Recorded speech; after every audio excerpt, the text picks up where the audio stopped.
Hey everybody, Roland Frazier here, and I want to share with you a little bit of information. I get asked a whole lot, hey, I'm interested in buying a company, or I'm trying to get a hold of somebody that is involved in a company, and I have no idea how to get a hold of the owner. So I'm going to give you 10 different ways that you can go about connecting with the owners of a company, find out who the owners are. So the easiest one, of course, is if you have a company already identified, then just look up the phone number and call them and say to the person who answers the phone, hey, who are the owners of the company? Or who is the owner? Can I speak to her or him? That's the easiest way to me.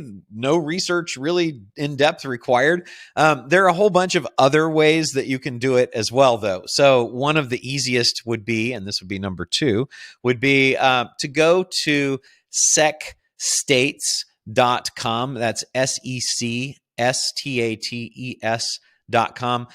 That's basically a collection for United States companies of all of the secretaries of state for each of the 50 states in the United States.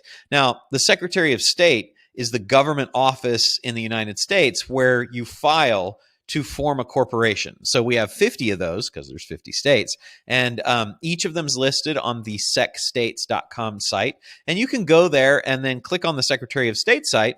You put in the name of the company that you're trying to find out the information for, and the way that you find out who the owners are, typically the owners aren't listed as the owners. But for most smaller companies, and actually even a lot of larger ones, the officers and directors, particularly the directors of the company, are listed. And that's a required filing for, I believe, all 50 of the states here. And so even though the owner's not listed, the officers and directors are, and the officers and directors are very often the owners. So the way that corporations work is that you have people who are the owners are the stockholders, and then the stockholders elect the directors. The directors of the company then elect the officers, like the CEO, president, that kind of stuff. So most often, the directors are also the owners. Most often, the directors are the owners. So if you go to secstates.com for, let's say, a company is located in California, and you go to secstates.com and you click on the California Secretary of State, go into that site, and then you search for that company, and let's say it's XYZ Inc. Then you would search XYZ Inc., and then the list of companies would come up. You could click on the company and go in and see the officers and directors. They're required to file a statement of officers, an SO, every year that updates that. And so then the directors is where I would really look, and then the filing also includes the address. Now, sometimes that address, very often actually, is the home address. It's a different address than the location of the corporation, and so that's a really good way to get the actual home address of a director. If you need to get a phone number too, you can reverse. You can go to a service like InfoUSA or Melissa Data or somebody like that, and you can do a reverse lookup or an append to get phone numbers, but you really don't generally have to. Sending a letter is super, super effective. Not many people send actual physical letters anymore, so sending one of those can have a really positive impact. And that's, to me, one of the easiest ways to find in the United States. In the UK, you've got Companies House, so you could go to Companies House. That would be number 3, that you could go and look up the data for the UK companies there. And then there are similar agencies in the provinces in Canada and in Australia as well. So you're basically just going to wherever the company is formed and looking up the official government filings with respect to it, getting the directors' names, and then using that as a way to contact them. Because if they're not the owners, then they'll certainly know how they can reach out and contact the owners. So that's a couple of really good ways that you can do it. A couple of others would be Zoominfo.com. So Zoominfo.com has a lot of information on companies all over the world. Really good resource there. Another would be just go to their website. If you go to their website, they typically have on the website information about the owners on the About Us page. So I would look at a few places when you go to the website. The About Us page would be one. Another would be to look at the Contact Us page. Another would be to look at the team page, and team will typically say our founder, owner, president, CEO. He or she will be all of those like all of those things very often. So so those are good places on the site. Also, if you are having a really hard time, you can go and do a Whois lookup. Or a reverse Whois lookup to see who's registered as the owner of the URL for the website of the company that you're looking for. That's a good way to reach people as well.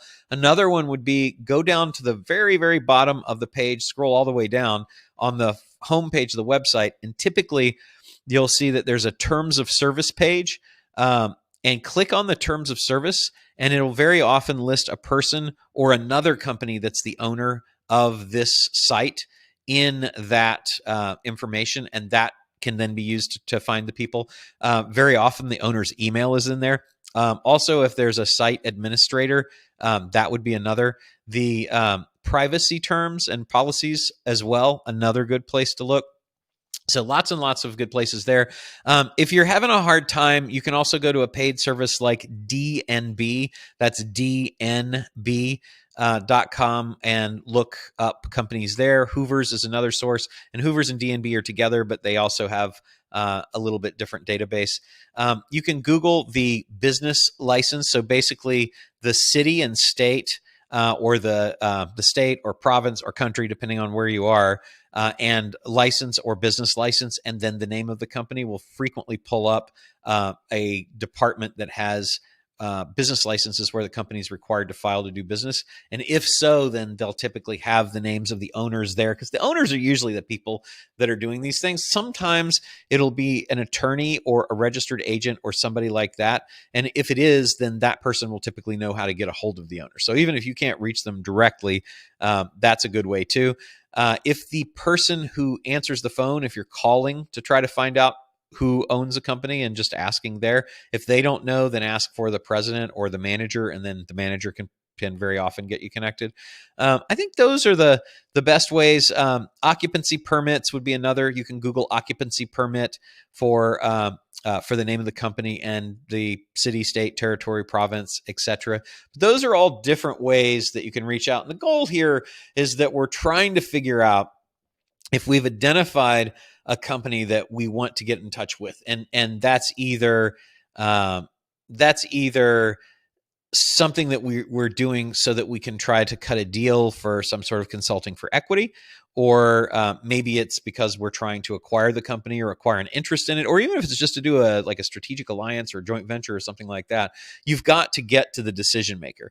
And so one of the ways that we get to the decision maker is find out who the owners of the company are, so that we can then reach out to them. And the other thing that's cool too is that when there is more than one owner, if you run into a brick wall with the first one, don't be afraid to try the other, because different owners have different personalities.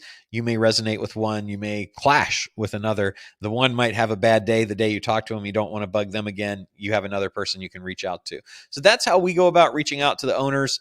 A few ways, 10 of them there, that I think will help you. If you try that, if you're ever trying to get a deal done, make sure that you're dealing with a person who can make a decision. It's one of the first things my uncle taught me when I was young, and he was teaching me. He was the first guy that taught me about negotiation and how to haggle. And he said, you always have to talk to a decision maker. Always ask for a manager when you're at a store. Always talk to the owner when you're trying to do a deal. I hope that helps.